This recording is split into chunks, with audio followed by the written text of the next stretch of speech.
Alhamdulillah, alhamdulillahil alamin, hamdan katsiran thayyiban mubarakan fih, kama yuhibbu rabbuna wa yarda. Asyhadu an la ilaha illallah wahdahu la syarikalah, wa asyhadu anna Muhammadan abduhu wa rasuluh la nabiyya ba'da. Allahumma shalli wa sallim ala nabiyyina Muhammad wa ala alihi wa sahbihi wa man tabi'ahum bi ihsanin ila yaumiddin. Amma ba'd. Tentu pertama selalu dan senantiasa kita bersyukur pada Allah Subhanahu wa taala, Tuhan semesta alam, Rabbul Alamin, atas segala nikmat, hidayah dan taufik yang Allah Subhanahu wa taala berikan kepada kita semua. Termasuk kita dimudahkan untuk melangkahkan kaki ke tempat yang baik, kita berkumpul dengan orang-orang yang baik, insya Allah ini adalah merupakan nikmat dari Allah Subhanahu wa taala yang patut untuk kita syukuri. Salawat dan salam semoga tetap tercurah pada Nabi Muhammad sallallahu alaihi wasallam, pada keluarga, para sahabat serta seluruh manusia melaksanakan beliau hingga akhir nanti.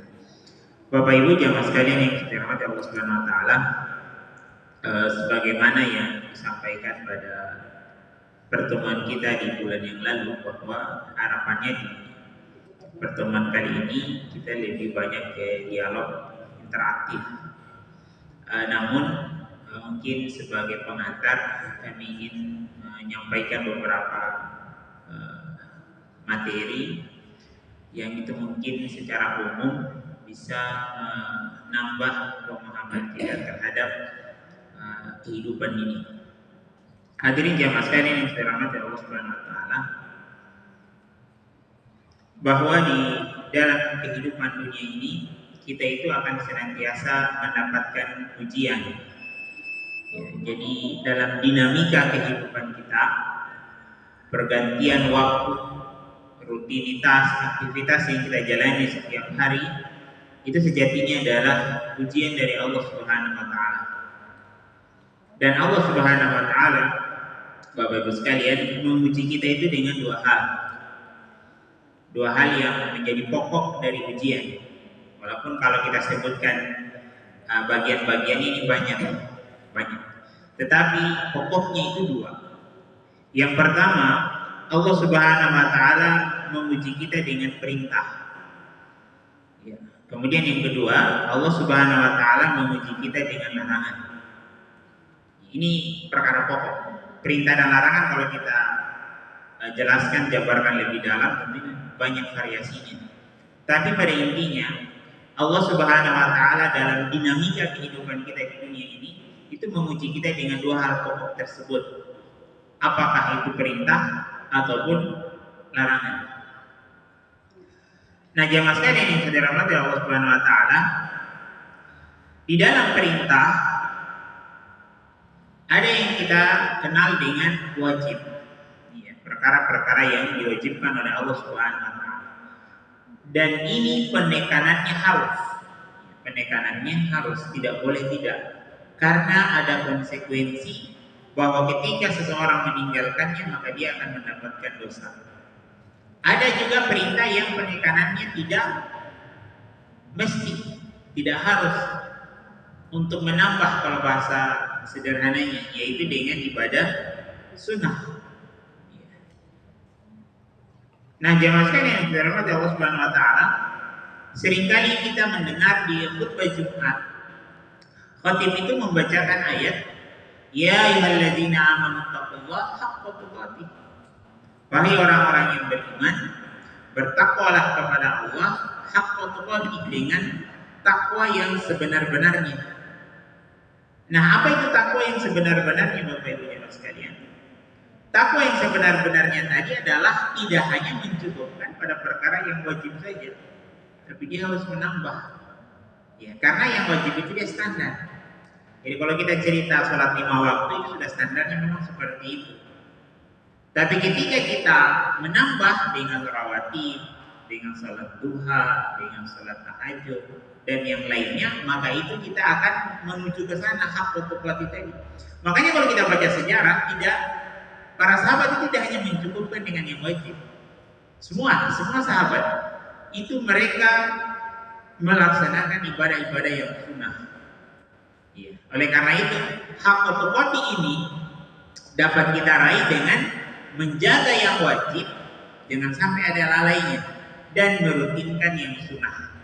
Ini yang dijelaskan oleh para ulama agar kita bisa mendapatkan hak hukuk tadi. Perkara-perkara yang wajib harus senantiasa kita jaga, dan perkara-perkara yang sunnah itu harus kita rutinkan.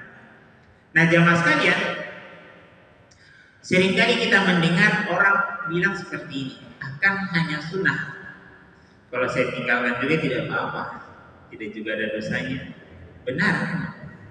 Tetapi ketika kita tinggalkan, sejatinya kita rugi. Iya.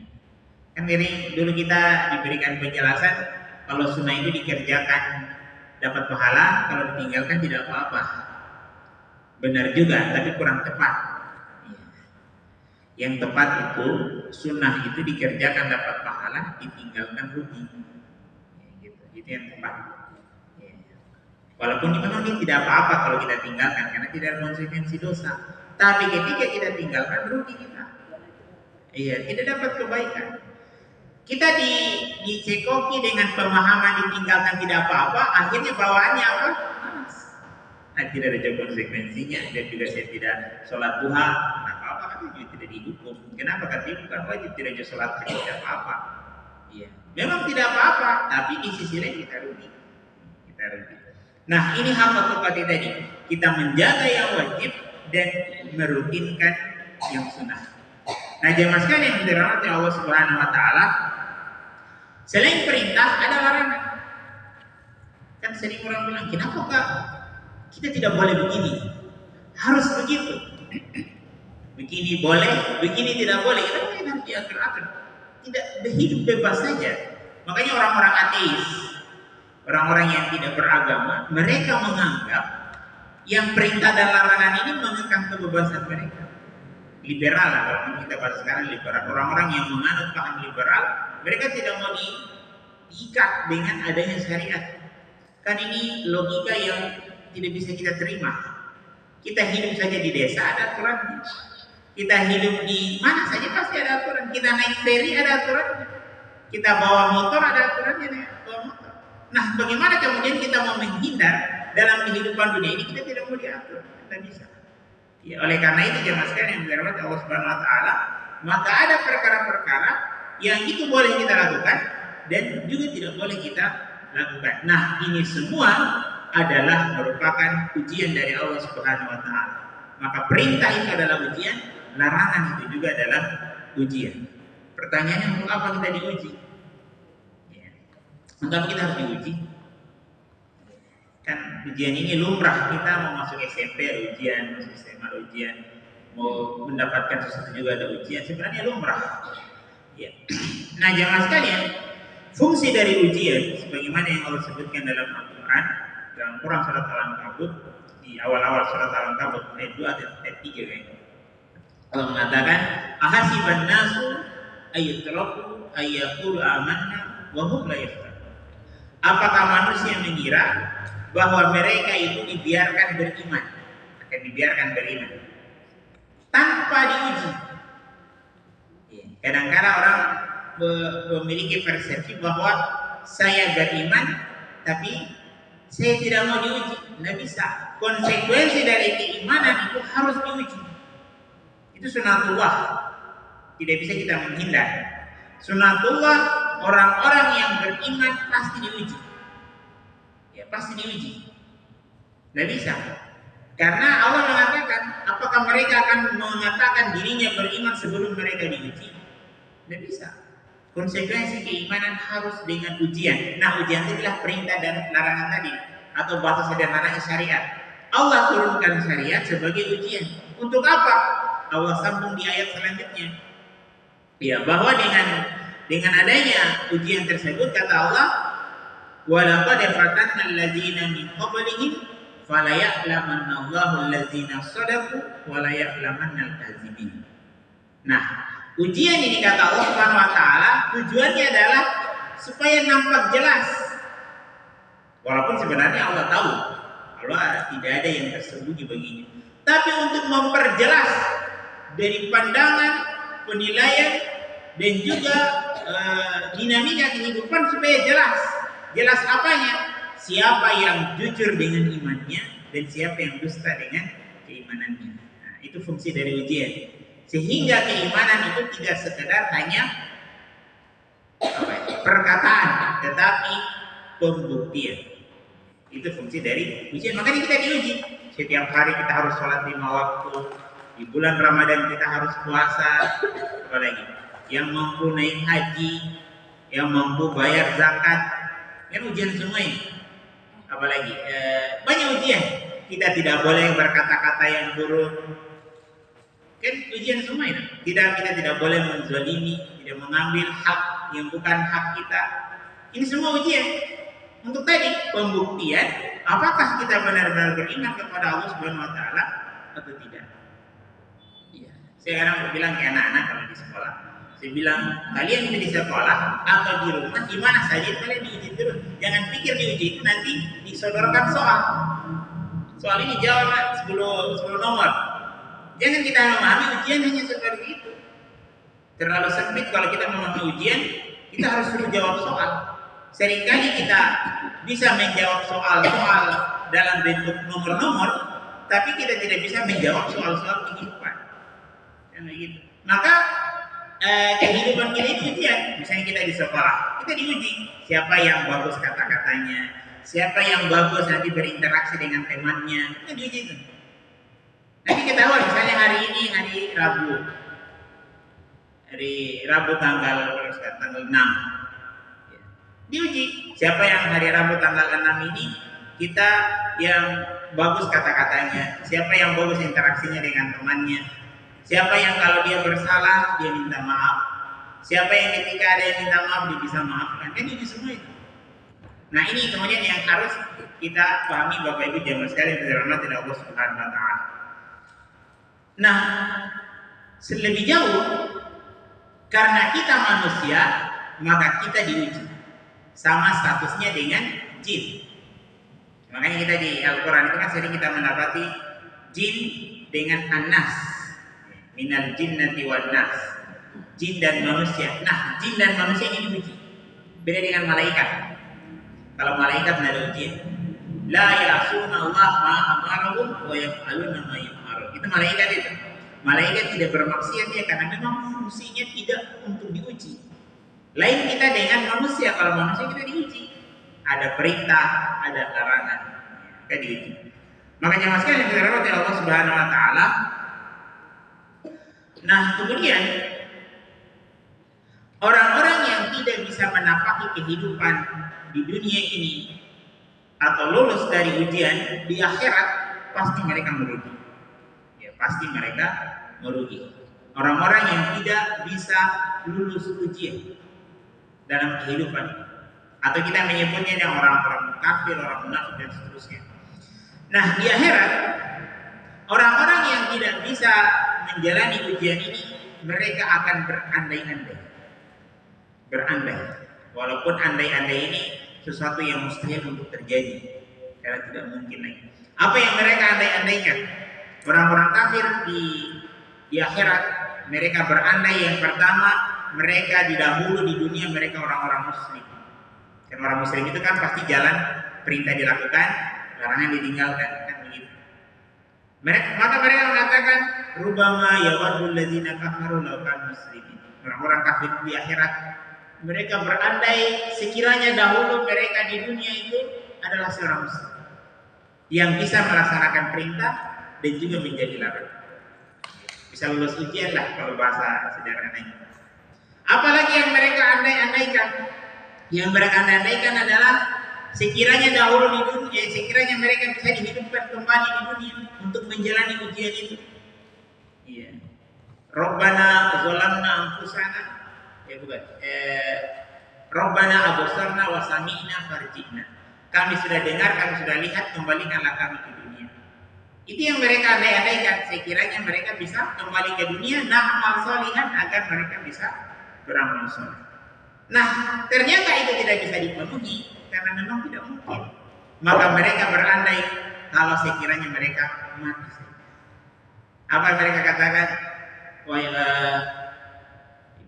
Mereka bilang kepada penjaga neraka, malaikat Malik, wa qalu ya Malik liyaqdi alaina rabbuk. Ya Malik, penjaga neraka, mintakan kepada Allah, kepada Tuhanmu agar kami dimatikan. Tetapi itu juga tidak bisa. Ternyata andai-andai mau mati di akhirat, siksaan neraka itu tidak membuat orang mati. Tidak membuat orang mati. Kalau kita di dunia ini kan puncak dari siksaan itu mati lah. Kalau orang-orang di Palestina disiksa ya ujung-ujungnya mati. Puncaknya itu. Tapi kalau di akhirat atau di neraka, orang disiksa itu sudah tidak mati. Semua yang fiha walayatnya. Mereka tidak hidup dan tidak mati. Kenapa? Kullama najjat juluduhum badalnahum juludan ghairaha liyadzuqul azab. Di ayat yang lain Allah mengatakan setiap kali kulit mereka hangus terbakar, gosong, maka Allah menggantikan dengan kulit yang baru. Liyadzuqul azab, agar azabnya pedih. Hangus ganti lagi, hangus ganti lagi. Jadi tidak menyebabkan orang mati. Karena ketika dia sudah gosong, hangus, direvitalisasi kalau bahasa kita sekarang. Jadi sempurna lagi, bakar lagi, sempurna lagi, bakar begitu terus. Ya. Akhirnya mereka berandai, jamaah sekalian, sekiranya dahulu mereka di dunia itu bukan manusia. Ini sudah putus asaan. Di akhir ayat surat An-Naba, wa yaqulul kafiru ya laitani kuntu turaba. Andaikan kami dahulu di dunia itu bukan manusia, tapi apa? Tanah. Ya, tanah. Kenapa mereka berandai-andai jadi tanah? Karena mereka lihat kayak misalnya hewan itu tetap ada khususnya di akhirat. Misalnya ada kerbau satu dengan kerbau dua, yang kerbau pertama dia tanduk kerbau kedua, maka yang kerbau pertama ini menzalimi kerbau yang kedua. Di akhirat tetap dikisos. Setelah dikisos diadili, tapi karena mereka tidak mendapatkan nikmat dan azab, diadili, setelah itu jadi tanah. Selesai. Itu kalau hewan seperti itu. Kalau malaikat kan enggak. Hewan itu tetap dia ada kisosnya di akhirat. Seperti itu yang menzalimi dengan yang dizalimi diproses. Setelah itu Allah jadikan tanah. Nah, orang-orang kafir lihat seperti itu, mereka berandai kalau kita jadi tanah saja tapi tidak ada konsekuensinya. Nah, jadi ini jangan sekali dirahmati Allah Subhanahu wa taala, andai-andai dari orang-orang yang tidak mau menampaki ujian ketika dahulu mereka hidup di dunia. Nah, jangan sekali yang terakhir terkait dengan perintah dan larangan ini Allah sudah ukur. Ini juga yang penting. Jadi ujian perintah dan ujian larangan Allah sudah ukur. La yukallifullahu nafsan illa wus'aha. Allah itu tidak akan memberikan sesuatu yang melebihi kapasitas dari manusia. Allah yang ciptakan kita ini dari ujung rambut sampai ujung kaki, Allah yang ciptakan dunia tempat kita tinggal, Allah sudah mengukur dan Allah tahu. Allah itu sebagai pendesain, sebagai pencipta yang mengatur dan tahu semuanya. Maka ketika Allah menetapkan perintah dan menetapkan larangan, Allah sudah tahu, sudah ada ukurannya itu. Maka tidak akan menzalimi kita, tidak akan melebihi kapasitas yang kita miliki. Nah, jemaah sekalian yang dirahmati Allah Subhanahu wa taala, ujian perintah ini butuh kekuatan. Butuh kekuatan. Makanya dalam Al-Qur'an mengatakan fattaqullaha mastata'tum. Bertakwalah kepada Allah agar dengan kemampuan. Maka di perintah ini, ketika orang tidak mampu, syariat buka. Apa yang dibuka? Ada yang namanya uzur. Kan seperti itu. Ada yang Ramadan tidak bisa puasa, Allah buka uzur. Ada yang apalagi yang tidak bisa bayar zakat, uzurnya karena tidak mampu, tidak terima zakat. Ada yang tidak bisa sholat berdiri, Allah persilakan sholat duduk. Duduk juga tidak bisa, Allah persilakan dia sholat baring. Ini uzur-uzur dari fattaqullaha mastata'tum tadi. Orang yang melaksanakan perintah itu butuh kekuatan dan Allah sudah ukur itu. Ketika dia tidak mampu di standar, maka Allah turunkan dengan uzur-uzur tadi. Bagaimana dengan larangan? Larangan ini tidak butuh kekuatan. Ya, larangan tidak butuh kekuatan. Makanya kita tidak mendapatkan redaksi jangan kamu lakukan itu kalau kamu mampu. Kan larangan itu tidak butuh kekuatan dia. Larangan itu butuh kemauan. Kita mau meninggalkan atau tidak, karena beda dengan perintah kita laksanakan. Misalnya kita sholat, kan harus ada tenaga, harus ada fisik yang bisa. Tapi kalau kita dilarang, jangan begitu, ya cukup kita tinggalkan saja. cukup meninggalkan, dia butuh kemauan. Nah, jemaah sekalian yang dirahmati Allah Subhanahu wa taala, dalam perintah dan larangan ini Allah sudah ukur dan kita pasti mampu menjalaninya. Salat 5 waktu pasti kita mampu menjalaninya, insya Allah. Allah sudah ukur itu. Puasa Ramadan pasti kita mampu menjalaninya. Tidak mampu pun Allah buka uzur. Bagi yang tidak mampu ada jalan-jalannya untuk menutup itu. Nah, jemaah sekalian yang saya dirahmati Allah Subhanahu wa taala, agar kita ini paling terakhir, agar kita bisa meniti jalan ujian tadi, perintah dan larangan, maka disinilah kemudian pentingnya kita belajar. Pentingnya kita belajar agama. Karena tidak mungkin kemudian kita tahu, oh ini perintah, oh ini larangan. Bagaimana caranya kita mau tahu? Ya harus ada ilmunya. Harus ada ilmunya, karena kita lahir dalam kondisi kita tidak tahu. Kita tidak berilmu. Dari belajarlah kemudian kita tahu bahwa ini perintah dan ini larangan. Nah, kemudian yang selanjutnya, agar kita bisa lulus juga ujian tadi, maka kita harus bersama dengan orang-orang yang baik. Karena seringkali juga orang sudah tahu, nah ini perintah, ini larangan, sudah dapat ilmunya, tapi karena lingkungannya tidak mengkondisikan dia untuk itu, sehingga dia lupa ilmunya tadi, tidak bisa diamalkan. Maka ini 2 hal penting agar kita bisa lulus ujian tadi adalah kita belajar dan juga cari komunitas orang-orang yang baik. Karena komunitas ini sangat berpengaruh sehingga kita kemudian bisa komitmen untuk menjalani ujian dari perintah dan larangan dari Allah Subhanahu wa taala. Saya kira ini sebagai pengantar. Kalau mungkin ada hal-hal yang kita bisa diskusikan, insya Allah kita bisa berlanjut di sesi yang kedua. Subhanallah wa bihamdik, asyhadu an la ilaha illa anta, astaghfiruka wa atubu ilaik. Wa akhiru da'wana alhamdulillahi rabbil alamin. Assalamualaikum warahmatullahi wabarakatuh.